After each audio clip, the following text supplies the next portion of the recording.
Hello everyone, welcome back to our channel. इस video में हम प्रिंसिपल ऑफ माइक्रो इकोनॉमिक्स का चैप्टर 6 का पार्ट सेकंड करेंगे। ठीक है, तो देखिए चैप्टर 6 का पार्ट सेकंड करेंगे। इसमें हम पढ़ेंगे पूर्ण प्रतियोगिता के अंतर्गत संतुलन कीमत का निर्धारण। ठीक है, देखिए पूर्ण प्रतियोगिता में बाजार संतुलन का निर्धारण कैसे होता है। देखिए, जब पूर्ण प्रतियोगिता में बाजार संतुलन तब निर्धारित होता है जब बाजार मांग बाजार पूर्ति के बराबर होता है। ठीक है ना, बाजार मांग यानी मांग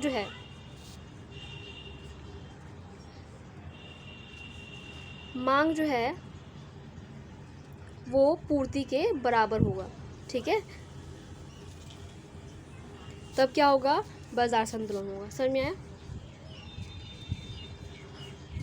चलिए हम इस टेबल से हम समझ लेते हैं। यहाँ पे चॉकलेट की कीमत दे रखी है। ठीक है, किसी भी वस्तु, कोई भी वस्तु हो सकता है। यहाँ पे मैंने चॉकलेट लिया है तो चॉकलेट की यहाँ कीमत दे रखी है। तो कीमत बढ़ रहा है। ठीक है, 2, 4, 6, 8 और 10। तो मांग क्या होगा, जब कीमत बढ़ेगा तो मांग क्या होगा, कम होगा। ठीक है ना, जब कीमत बढ़ती जा रही है तो मांग क्या होगा, कम, और पूर्ति क्या होगा, ज़्यादा होगा। ये देखिए पूर्ति जो है 20, फिर 40, फिर 60, फिर 80, फिर 100 हो गया। मतलब 2 रुपये कीमत पे जो मांग है वो 100 है और पूर्ति कितना है, 20 है। ठीक है, 4 रुपये कीमत पर जो मांग है वो कितना है, 80 और पूर्ति 40 है। ठीक है, तो यहाँ पे आप देख रहे होंगे कि इन दोनों ही कंडीशन में जब कीमत जो है 2 और 4 था तो बाज़ार मांग कितना था, अधिक था। मतलब बाज़ार पूर्ति से अधिक था। जब बाज़ार मांग बाज़ार पूर्ति से अधिक होता है तो क्या होता है, वो होता है अतिरेक मांग होता है। ठीक है, कौन सा कंडीशन होता है, अतिरेक मांग। ठीक है ना, अब देखिए 6 रुपये कीमत पर बाज़ार मांग बाज़ार पूर्ति के बराबर है ना। देखिए 6 रुपये कीमत पर 60 रुपये मांग है किसी वस्तु की, और बाज़ार पूर्ति यानी उसकी पूर्ति भी उतनी हो रही है, जितनी मांग है उतनी पूर्ति है। तो यहाँ पे क्या होगा, संतुलन स्तर होगा। समझ में आया? अब देखिए जैसे कीमत 8 और 10 हो गया, मतलब कीमत ज़्यादा बढ़ गया तो मांग कम हो गया। ठीक है, देखिए मांग, किसी वस्तु की मांग जो है वो 40 होगी और पूर्ति कितनी होगी, 80 हो गई है। ठीक है ना, और यहाँ पे देखिए मांग 20 और पूर्ति 100 हो गया, मतलब कि मांग कम हो गया, पूर्ति बढ़ गया। तो यहाँ पे कौन सा कंडीशन होगा, पूर्ति जो है मांग से अधिक है। तो यहाँ पे क्या होगा, अतिरेक पूर्ति होगा। ठीक है, क्या होगा, अतिरेक पूर्ति। आया समझ में? तो ये इसका टेबल था। अब इसको ग्राफ को देख लेते हैं।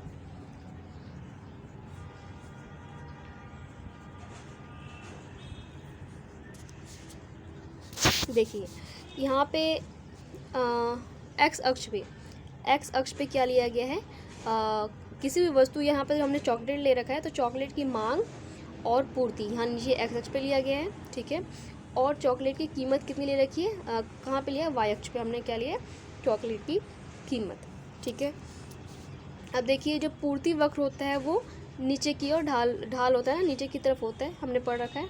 और जो मांग वक्र जो है नीचे की ओर ढाल होता है और पूर्ति वक्र जो है ऊपर की ओर होता है। ठीक है, जब ये हमने सारे पॉइंट इसमें प्लॉट किए तो हमारा जो पूर्ति वक्र है, मांग वक्र है सॉरी, तो नीचे की तरफ बढ़ना और पूर्ति वक्र ये ऊपर की तरफ बढ़ना। ठीक है, फिर एक पॉइंट ऐसा है जहाँ पे पूर्ति वक्र और मांग वक्र एक दूसरे को प्रतिच्छेद करते हैं, यानी एक दूसरे को काटते हैं। तो इस बिंदु का नाम होगा ई। ठीक है, इस बिंदु को हम बोलेंगे संतुलन। ठीक है, इस पॉइंट पे जो है बाजार मांग बाजार पूर्ति के बराबर है, यानी यहाँ पे संतुलन स्तर है। ठीक है, उसके बाद संतुलन कीमत क्या होगा, जब इस पॉइंट पे ही सामने वाला, जब हम ऐसे लाइन खींचेंगे और इसी पॉइंट से हमने सीधा एक लाइन खींचा तो नीचे कितना है, 60 और कितना है, 6।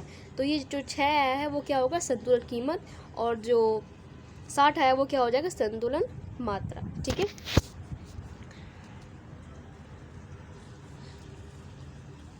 चलिए आगे बढ़ते हैं।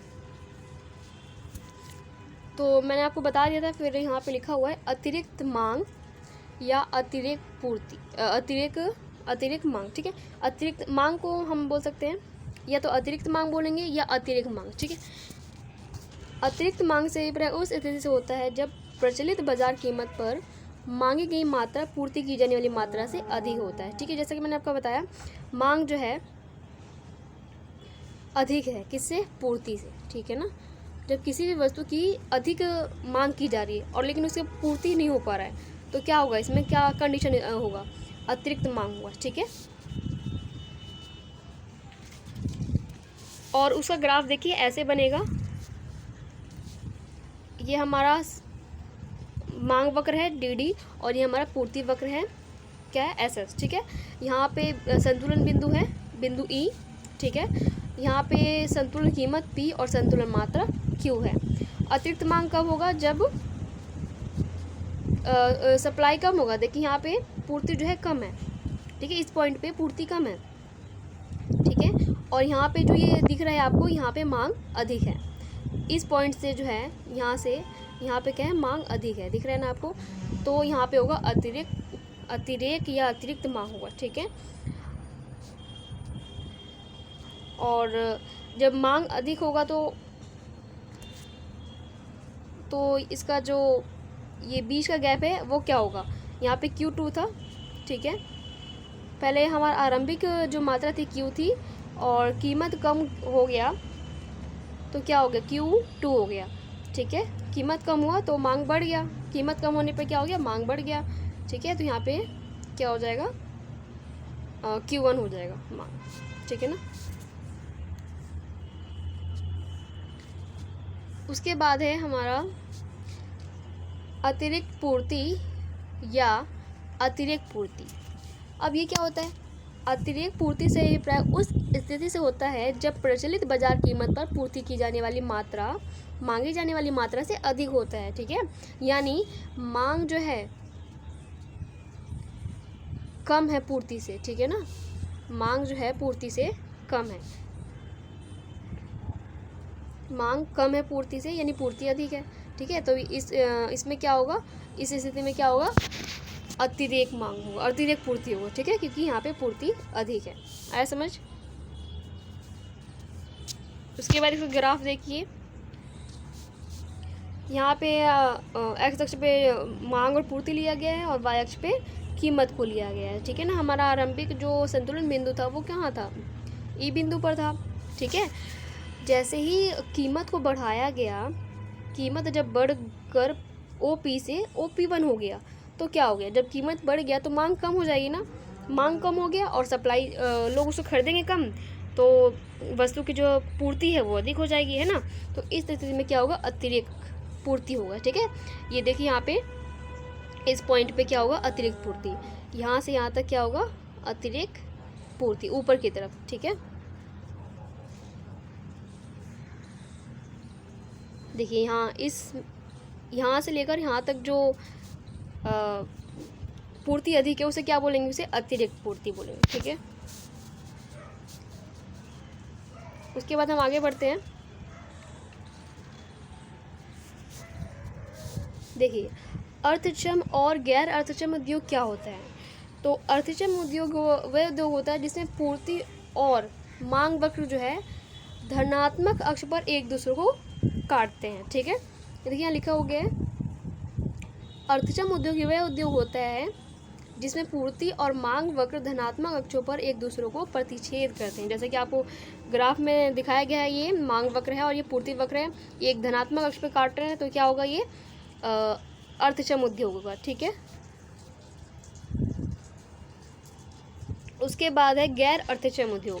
गैर अर्थक्षम उद्योग क्या होगा? देखिए, गैर अर्थक्षम उद्योग वो उद्योग होता है जिसमें मांग और पूर्ति वक्र जो है कभी भी धनात्मक अक्ष पर नहीं काटते हैं एक दूसरे को। ठीक है ना, तो देखिए यहाँ पे लिखा हुआ है, गैर अर्थक्षम उद्योग वह उद्योग होता है जिसमें पूर्ति और मांग वक्र कभी भी धनात्मक अक्षों पर एक दूसरे को प्रतिच्छेद नहीं करते हैं। ठीक है, तो ये हो गया गैर अर्थक्षम उद्योग, जैसे कि आपको इसमें दिख रहा है ग्राफ में। ठीक है, ये देखिए एक दूसरे को धनात्मक अक्ष यहाँ पे है, ये पूर्ति वक्र है और ये मांग वक्र यहाँ पे कट नहीं कर रहा है, तो ये क्या हो जाएगा? गैर अर्थक्षम उद्योग। ठीक है, अगला टॉपिक है मांग और पूर्ति में परिवर्तन या खिसकाव की विभिन्न स्थितियाँ। ठीक है, मांग में जो परिवर्तन होता है और पूर्ति में जो परिवर्तन होता है उसमें विभिन्न स्थितियाँ बनती है। जैसे मांग में परिवर्तन है, मांग में परिवर्तन हो रहा है तो क्या होगा, या तो मांग में वृद्धि होगी या मांग में कमी होगी। वैसे ही पूर्ति में परिवर्तन अगर होगा तो क्या होगा, पूर्ति या तो बढ़ेगा या तो पूर्ति में कमी होगी। ठीक है, इसी तरीके से मांग और पूर्ति दोनों में ही परिवर्तन हो रहा है तो क्या होगा, या तो मांग और पूर्ति दोनों में कमी होगी या दोनों में वृद्धि होगी। ठीक है, या तो मांग में कमी और पूर्ति में वृद्धि होगी, या मांग में वृद्धि और पूर्ति में कमी होगी। ये सब कंडीशन हो सकता है। ठीक है, और इसमें विशेष स्थितियाँ भी हैं। इसमें बोला गया कि मांग में परिवर्तन होगा जब पूर्ति पूर्णतः लोचदार होगी। ठीक है, पूर्णतः लोचदार होगा, और पूर्ति में परिवर्तन मांग पूर्णतः लोचदार होगा तब। और मांग में परिवर्तन कब होगा, जब पूर्ति पूर्णतः बेलोचदार होगी, और मांग में परिवर्तन जब मांग पूर्णतः बेलोचदार होगी। ठीक है, समझ में आया।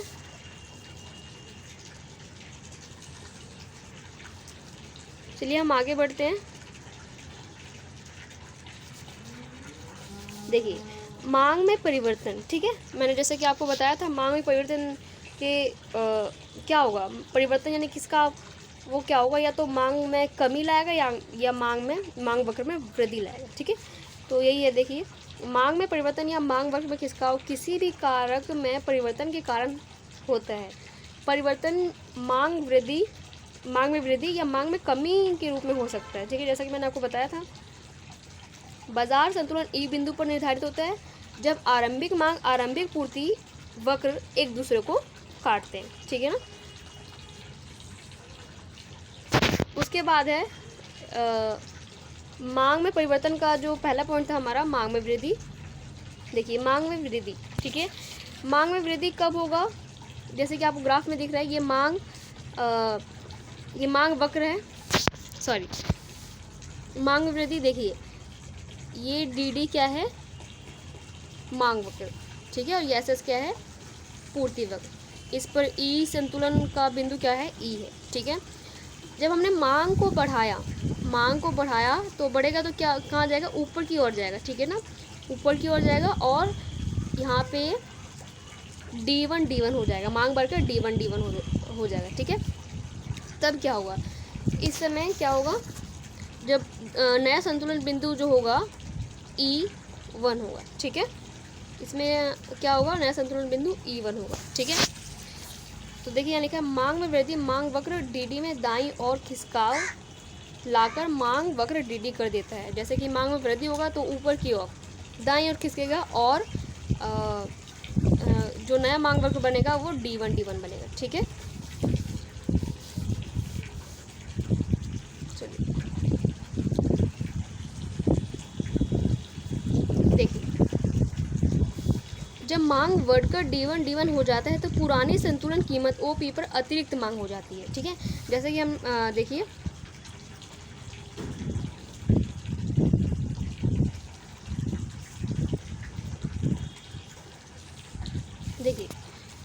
जब मांग बढ़कर D1 हो जाता है तो पुरानी संतुलन कीमत क्या हो जाता है, OP पर अतिरिक्त मांग हो जाता है। इससे क्या होगा, क्रेताओं के बीच क्या होगा, प्रतियोगिता प्रारंभ हो जाएगी, और जब वो प्रतियोगिता प्रारंभ होगी तो क्या करेंगे, अपनी कीमत को बढ़ाएंगे, और जब कीमत बढ़ेगा तो पूर्ति में वृद्धि होगा और मांग में कमी होगा। ठीक है, और ये परिवर्तन जब तक चलता रहेगा जब तक कि संतुलन बिंदु E1 पर नहीं पहुंच जाते हैं। ठीक है ना, देखिए मैं आपको यहाँ पे दिखाती हूँ।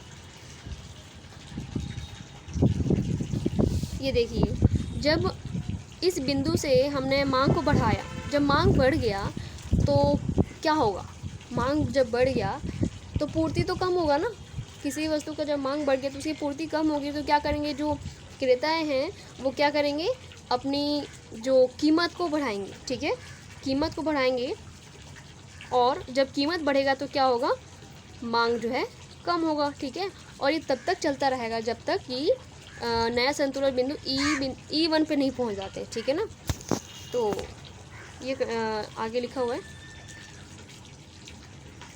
देखिए जब मांग बढ़कर D1 हो जाता है तो पुरानी संतुलन कीमत OP पर अतिरिक्त मांग हो जाती है। ठीक है, अतिरिक्त मांग हो जाती है। इससे क्या होगा, क्रेता, यहाँ क्रेता लिखा है, क्रेताओं के बीच क्या हो जाएगा, प्रतियोगिता प्रारंभ हो जाएगी विक्रेताओं के बीच, सॉरी। तो उससे क्या होगा, कीमत बढ़ाएंगे वो लोग, और कीमत बढ़ेगा तो पूर्ति में वृद्धि हो जाएगी, ठीक है, और मांग में कमी। जैसे कीमत बढ़ा तो लोग उसको खरीदना कम खरीदेंगे, ठीक है, कम खरीदेंगे तो उसकी पूर्ति जो है अपने आप ही बढ़ जाएगी, ठीक है। और ये परिवर्तन तब तक चलता रहता है जब तक कि नया संतुलन बिंदु जो है, संतुलन बिंदु E1 पर नहीं पहुंच जाते तब तक, ठीक है ना। उसके बाद है कमी, मांग में कमी। मांग में कमी की स्थिति में क्या होगा, मांग वक्र जो है बाईं ओर खिसक कर डी से क्या हो जाएगा, D2 हो जाएगा, ठीक है, हो जाता है। तो जब मांग में कमी होगा तो ये जो हमारा मांग वक्र था, ठीक है, ये हमारा मांग वक्र और ये पूर्ति वक्र, यहाँ संतुलन बिंदु, ठीक है, यहाँ पे संतुलन कीमत, संतुलन मात्रा। अब मांग को बढ़ाया गया है, मांग में कमी किया गया है, ठीक है ना। तो मांग में कमी करेंगे तो हम क्या करेंगे, बाईं और इसको यहाँ पे पहले डी था, अब D2 हो जाएगा, ठीक है। तो अब नया संतुलन बिंदु क्या हो जाएगा, E2 हो जाएगा, और नया संतुलन कीमत क्या हो जाएगा, P2 OP2, ठीक है, O से P2 और O से Q2 हो जाएगा नया संतुलन मात्रा, ठीक है। देखिए जब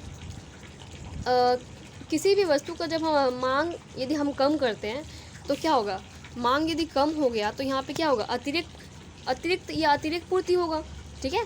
पूर्ति यदि अतिरिक्त हो जाएगा तो उसमें जब पूर्ति अतिरिक्त होगा तो विक्रेता ही क्या करेंगे, उस वस्तु की कीमत को कम करेंगे, ठीक है। देखिए यहाँ पे उस वस्तु की कीमत को कम करेंगे, और कीमत जब कम होगा तो क्या हो जाएगा, मांग जो है अपने आप ही यहाँ पे देखिए बढ़ जाएगा, ठीक है। देखिए कीमत को कम किया गया है तो मांग क्या हो गया, यहाँ पे बढ़ गया, ठीक है। और ये तब तक चलता रहेगा जब तक कि नया संतुलन बिंदु E2 पर नहीं पहुंच जाते हैं, ठीक है ना। चलिए वही बात मैंने यहाँ पे लिखा है, देखिए जब मांग गिरकर D2 हो जाता है तो पुरानी संतुलन कीमत पर क्या होगा, अतिरिक्त पूर्ति उत्पन्न होती है, ठीक है। इससे क्या होगा, विक्रेता के बीच प्रतियोगिता प्रारंभ हो जाएगी, जिससे कीमत गिरेगी, कीमत को कम करेंगे, और जब कीमत कम होगा तब मांग में वृद्धि होगा और पूर्ति में कमी होगी, ठीक है। जैसे कीमत कम हुआ मांग बढ़ा, पूर्ति कम हुआ, ठीक है। और ये परिवर्तन जब तक चलता रहेगा जब तक नया संतुलन बिंदु E2 पर नहीं पहुंच जाते हैं, ठीक है। और इसमें जो संतुलन कीमत था वो क्या था, पहले तो OP था, और OP से गिरकर क्या हो जाएगा, OP2 हो जाएगा। और संतुलन मात्रा क्या होगा, पहले था OQ और उसके बाद गिरकर क्या हो जाएगा, OQ2 हो जाएगा, ठीक है ना। उसके बाद आता है हमारा अगला टॉपिक है पूर्ति में परिवर्तन, ठीक है ना। पूर्ति में परिवर्तन या तो पूर्ति वक्र में खिसकाव किसी भी अन्य कारक में परिवर्तन के कारण होता है, जिन्हें पूर्ति के नियम को स्थिर मान लिया जाता है। और परिवर्तन जो है पूर्ति में वृद्धि होगा, परिवर्तन जो होगा यानी खिसकाव हो गया तो पूर्ति में वृद्धि होगा या पूर्ति में कमी होगा, ठीक है, ये हो सकता है। आरंभिक संतुलन जो था E बिंदु पर स्थापित होता है, ठीक है। जब मांग वक्र DD और आरंभिक पूर्ति वक्र SS जो है एक दूसरे को प्रतिच्छेद करते हैं तो OQ संतुलन मात्रा और OP हमारा संतुलन कीमत होता है, ठीक है। और E बिंदु पर संतुलन स्तर होता है जब ये आरंभिक पूर्ति और आरंभिक जो मांग था DD SS एक दूसरे को प्रतिच्छेद करते हैं, ठीक है।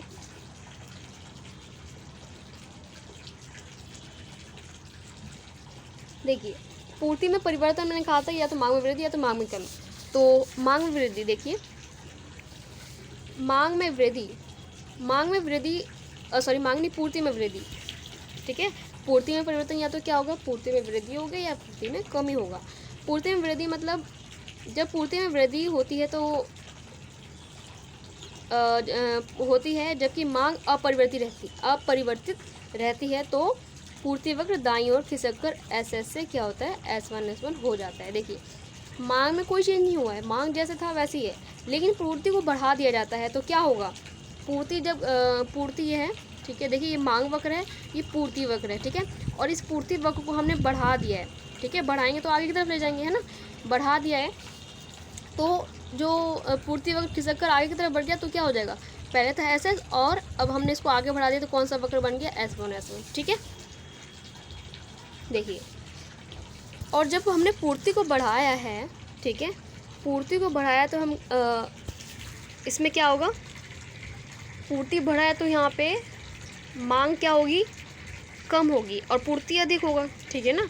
तो मांग कम है और पूर्ति ज़्यादा है, तो क्या करेंगे हम मांग को बढ़ाने के लिए हम क्या करेंगे, कीमत को कम करेंगे। ठीक है, कीमत को कम करेंगे और जब कीमत कम होगा तो मांग जो है अपने आप ही बढ़ जाएगा। ठीक है, इससे हमारा जो है नया संतुलन बिंदु क्या हो जाएगा, E1 हो जाएगा। ठीक है, पहले E था, जब हमने पूर्ति को बढ़ाया तो नया संतुलन बिंदु E1 हो गया। ठीक है, पूर्ति बढ़ गया तो मांग कम होगा और मांग कम है तो उसको बढ़ाने के लिए हमको क्या करना पड़ेगा, कीमत को कम करना पड़ेगा, तो ताकि मांग बढ़े और हमारा नया संतुलन बिंदु E1 हो जाए। ठीक है ना।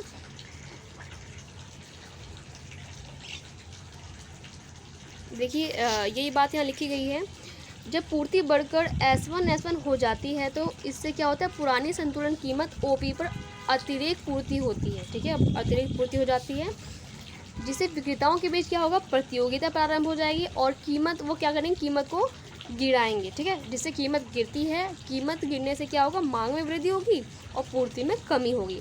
और ये परिवर्तन तब तक चलता रहता है जब तक कि नया संतुलन बिंदु E1 पर नहीं पहुंच जाते हैं। ठीक है, E बिंदु पर निर्धारित नहीं हो जाते हैं। सुनिए, अब जो हमारा संतुलन कीमत, जो नया संतुलन कीमत क्या होगा और संतुलन मात्रा क्या होगा, पहले तो था OP, लेकिन OP से अब बढ़कर क्या हो जाएगा, गिरकर क्या हो जाएगा OP1, और संतुलन मात्रा क्या हो जाएगा, OQ से बढ़कर OQ1 हो जाएगा। ठीक है ना। तो देखिए संतुलन, देखिए पहले संतुलन कीमत क्या थी, ये देखिए O से लेकर P तक तो OP था, और संतुलन मात्रा O से लेकर Q तक तो OQ। लेकिन जब हमारा नया संतुलन बना, तब नया संतुलन E1 हुआ तो क्या हो गया, संतुलन कीमत क्या हो जाएगा, OP से गिरकर OP1 हो जाएगा, ये वह यहाँ तक। ठीक है, और ये OQ से बढ़कर OQ1 हो जाता है। समझ में आया। तो इस वीडियो में इतना ही, और आगे के टॉपिक जो है हम नेक्स्ट वीडियो में कवर अप करेंगे। ठीक है, कवर करेंगे। तो मिलते हैं नेक्स्ट वीडियो में। यदि आपको ये वीडियो पसंद आए तो प्लीज़ वीडियो को लाइक और चैनल को सब्सक्राइब जरूर कर दीजिएगा। ओके, तो मिलते हैं नेक्स्ट वीडियो में। Bye bye.